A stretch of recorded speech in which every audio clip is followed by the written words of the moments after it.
Did German paratroopers land in England in World War II? It sounds like something out of a Jack Higgins novel, and it is indeed an intriguing question. And the answer is yes, in a manner of speaking, though not quite in the way you perhaps imagine. Men certainly landed dressed in uniforms very similar to German paratroopers, the famous Fallschirmjäger, but they were not part of the Luftwaffe. Instead, they were from the Abwehr, German military intelligence. And as I'm sure you've now guessed, these men were spies. This video isn't about German espionage in wartime Britain. That's an enormous subject on its own. And if you are interested, you should check out the Joseph Jakobs website that delves in great detail into one single spy's mission in Britain. Link in the description box below. Rather, it is about the mechanics of getting such men to Britain in the first place, and how they were equipped. It is the part of the story of German spies that is largely glossed over in the history books. They just parachuted in and off they went. Surely there was more to it than that. British secret agents were dropped into German-occupied Europe by a special Black Ops squadron of the RAF. Did the Germans have the same?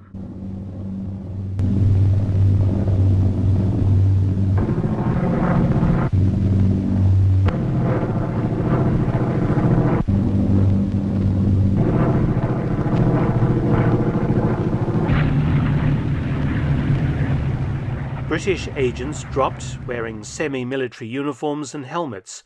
What about the German ones? For example, this is the kit of a German spy who was never caught, but he was wearing this when he landed on British soil.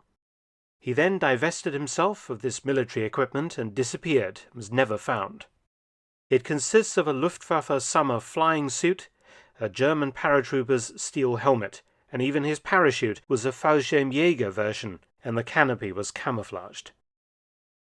To some home guard or policeman, such a figure did not resemble a shot-down German pilot, but instead the tough young German paratroopers famous for their exploits in the Netherlands and Belgium.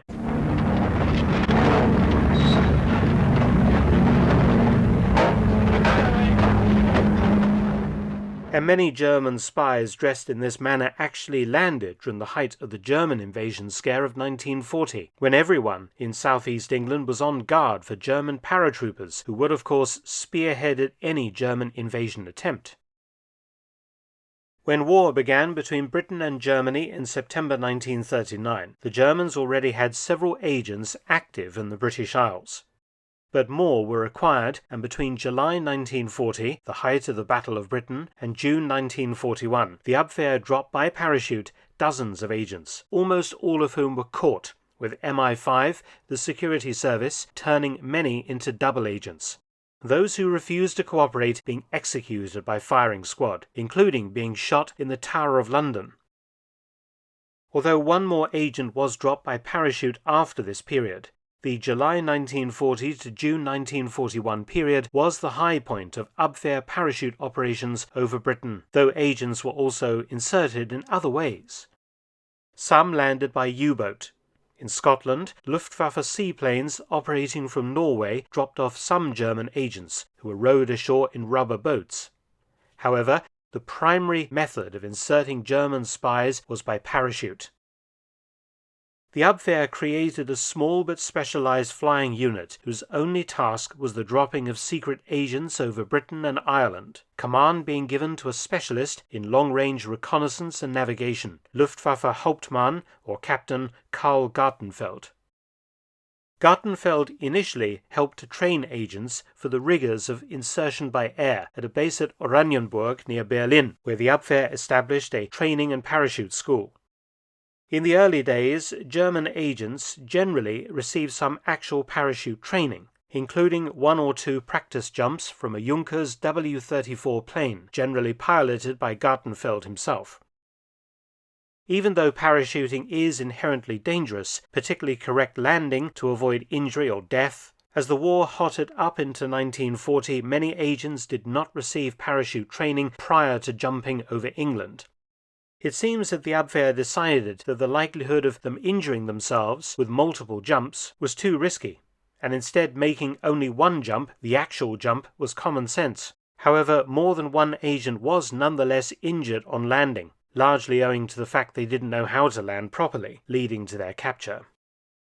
The primary aircraft used by the secret Abwehr flight was a single Heinkel HE-111 twin-engine bomber adapted for secret missions. There was also, purportedly, a Dornier 17 and a Junkers 88 in this flight. The Heinkel 111 was painted matte black, as all insertion missions took place at night, also meaning that the aircrew needed first-class navigation to land the agent anywhere near his intended drop zone, hence the employment of Captain Gartenfeld, a top pilot and navigator. The Heinkel's bomb bay was modified, the racks that normally held the bomb load in a vertical position being removed, to enable an agent, perhaps also with another container landing by parachute, to drop from the belly of the plane into its slipstream. As mentioned, German agents dropped wearing German military uniforms. In one famous case, that of spy Captain Hermann Goertz, as he was a serving military officer, he dropped over Ireland in summer 1940, wearing his full Luftwaffe officer's uniform, including World War I decorations, under his flying suit. More usually, the agent wore a civilian suit under his Luftwaffe beige flying suit, as worn by aircrew, to protect his clothes and prevent snagging of the parachute lines. Over the suit, he wore a parachute harness, and it appears a standard German Paratroopers parachute, rather than the better Luftwaffe aircrew version. The German paratrooper version was not steerable in the air. Instead, the man simply hung from the shroud lines. He had no means of controlling, and in fact didn't use his arms at all. To us today it looks extremely primitive and unnatural compared to modern parachutes, or even World War II British and American ones.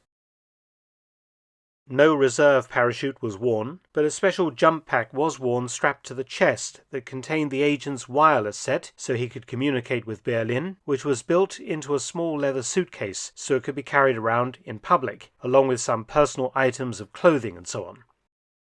To protect the agents' heads, they wore standard-issue Luftwaffe Paratrooper M1938 steel helmets, including Luftwaffe Eagle decal on one side. And the parachute was often a camouflage canopy, as dropping at night with a standard aircrew white silk canopy could have been seen in low light conditions. As well as carrying forged papers, British ration books and so on, agents also carried considerable amounts of hard currency, British pounds and US dollars, to finance their missions, and all of the agents dropped armed. The favoured pistols were small and easily concealable in civilian clothing. Usual models were the Mauser Model 14 7.65mm or 32 ACP 8-shot semi-automatic, or the Mauser WTP-1 6.35mm or 25 ACP vest pocket model, plus a quantity of ammunition. Finally, all agents dropped armed with a knife that could be used to cut yourself free from parachute lines if you hung up on a tree and so on, and also, of course, it was a useful and silent weapon. The method of inserting spies by air was well practiced, operating out of airfields in German-occupied France, principally Chartres and Reims-Saint-Jacques. The black-painted Heinkel 111 would take off in the dark and fly at low altitude across the English Channel to avoid detection by British radar. Insertions were always carried out when major air raids were being conducted by the Luftwaffe over Britain, so the Heinkel could be lost amongst the many blips on British radar at that time. On reaching the English coast, Captain Gartenfeld would bring the Heinkel up to about 20,000 feet, exposing the plane to British radar, though in 1940–41 RAF night fighters were fairly primitive. The biggest dangers to the Germans were being caught in searchlights and then blasted by anti-aircraft guns or running into a barrage balloon cable.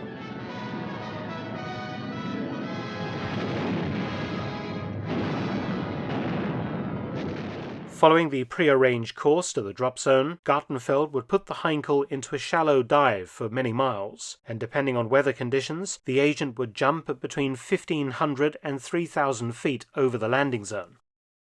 Once the agent was clear, the bomb bay doors would be shut, and Gartenfeld and his crew would head back for the coast, flying back to France at low level.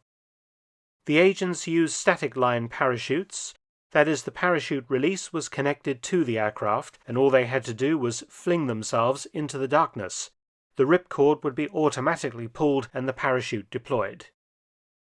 The final important piece of kit the agent carried on the drop was strapped to their leg, a specially modified military entrenching tool with a shortened handle.